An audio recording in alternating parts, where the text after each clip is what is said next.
Daniel Padilla may bago ng nililigawan na sobrang yaman, mas maganda pa kay Catherine Bernardo.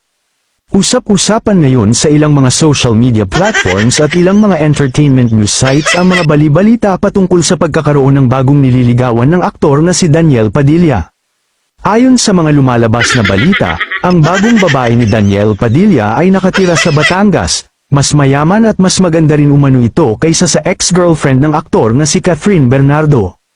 Hanggang ngayon ay patuloy pa rin ang pananahimik ng aktor na si Daniel Padilla sa mga usapin patungkol sa kanyang love life. Hindi rin nagbibigay ng anumang pahayag ang aktor hinggil sa nangyaring hiwalayan nila ng kanyang longtime girlfriend na si Catherine Bernardo matapos ang mahigit isang dekada nilang relasyon. Sa ngayon ay makikitang inaabala ni Daniel Padilla ang kanyang sarili sa kanyang mga negosyo at sa kanyang trabaho sa industriya ng showbiz.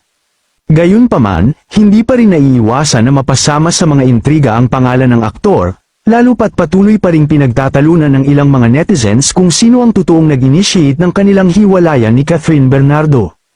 Ikinagulat ng ilang mga netizens ang mga isiniwalat ng kilalang showbiz reporter at talent manager na si OG Diaz patungkol sa pagkakaroon ng bagong nililigawan ni Daniel Padilla.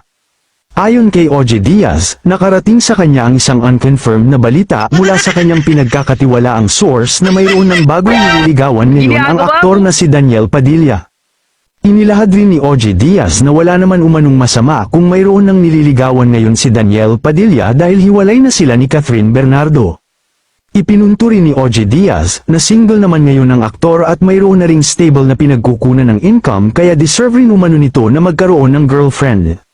Wala rin naman umanong masama kung sakaling mayaman ang babaeng natitipuhan ngayon ni Daniel Padilla dahil may pera rin naman ang aktor mula sa kanyang mga negosyo at kinikita bilang isang celebrity.